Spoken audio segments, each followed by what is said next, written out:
Olá, meus irmãos, graça e paz seja convosco. A lição de domingo tem o título A Palavra de Deus Somente. Lembre-se daquele texto que diz assim: O meu justo viverá pela fé. Abacuque. Mais na frente, Paulo declara: A fé vem pelo ouvir e o ouvir pela palavra de Deus. Então, o justo que vive pela fé, ele permite com que a palavra de Deus tenha é, autoridade em sua vida. Ela seja de fato senhor das decisões. Então, quando eu observo esses dois textos aqui, que a fé vem pelo ouvir e o ouvir pela palavra de Deus, e o meu justo viverá pela fé, eu entendo que há uma harmonia entre que todo filho de Deus deve levar em consideração a sua palavra e fazer com que ela seja de fato lâmpada para os nossos pés e luz para o nosso caminho, que está lá no Salmo 119, que inclusive é o salmo que aqui o autor escolheu para dar ênfase. Interessante, irmãos, que o livro de Salmos, o capítulo de 119, eu já falei aqui em vídeos anteriores, ele fala de várias maneiras diferentes para atribuir a palavra de Deus. Entre elas tem palavra, preceito, mandamento, ordenança, estatuto, promessa. Tudo isso tem a ver, Senhor, eu creio nas tuas promessas, ou seja, creio nas tuas palavras. Tudo que o Senhor me falou vai se cumprir, porque o Senhor é fiel. E diante disso, mais uma vez a gente vai falar sobre aquele reformador tão apreciado chamado John Wycliffe. John Wycliffe, irmãos, viveu no quarto século, no início do quarto século, e finalizou a sua vida também no quarto século. Ele nasceu ali em 1328 e faleceu em 1384, vivendo somente 56 anos. Ele teve um ataque de apoplexia. Eu ia até pesquisar o que ataque seria esse, alguma coisa referente ao coração. Confesso que eu desconheço até então.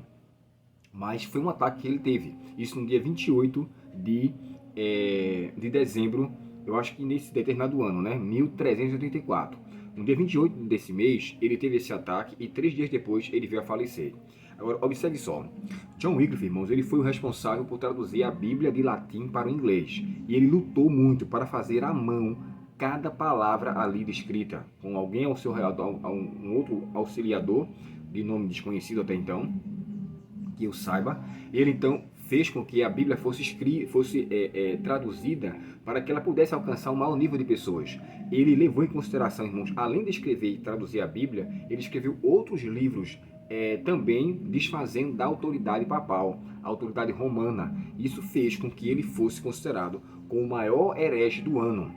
Para vocês terem uma ideia, Wycliffe ele não foi martirizado, mas ele teve, por isso que está no título desse vídeo, condenado após a morte. Como assim? Torturado após a morte, condenado após a morte. Cerca de 30 anos depois, mais que isso, quase 40 anos depois, quando ele foi condenado por essas coisas que ele ensinou, o seu corpo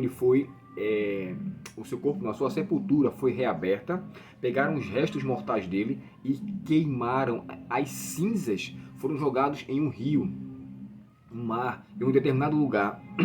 E nessa queima que aconteceu, mostrando que a Igreja de Roma teve grande ira, ele já tinha descansado, o seu fôlego de vida já estava com Cristo e com Deus, e agora só restavam os restos mortais. Mas a condenação dele veio após isso. Por quê?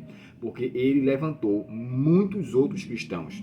Não foi através de outra pessoa, como também o próprio John Wycliffe, que serviu de inspiração, além do John Hus, para Martinho Lutero. Então, morre um reformador, e nasce outros ainda mais, pela fé que ele vivia. Então, assim, eu entendo, irmãos, que a paixão de John Wycliffe nas Santas Escrituras nos faz entender o que está aqui no Salmo 119 e o verso 103 e 104, que diz assim, ó: Quão doces são as tuas palavras ao meu paladar, mais que o mel à minha boca. Por meio dos teus preceitos consigo entendimento, por isso detesto todo o caminho de falsidade. E ele bem sabia disso. A falsidade que será pregada, porque naquela época, irmãos, só quem tinha acesso à Bíblia em latim eram os papas, os padres, e ele então falava e interpretava como ele bem queria. Só que como as pessoas não tinham o acesso à Bíblia, ele se importou em traduzi-la para que todos estivessem em condição de tê-la em inglês. Até hoje existe uma Bíblia chamada a Bíblia de Wycliffe, a Bíblia que ele traduziu do latim para o português. Então, assim, foi um homem fantástico e nos deixou um legado enorme de viver somente pela palavra, como está aqui o tema da lição de hoje.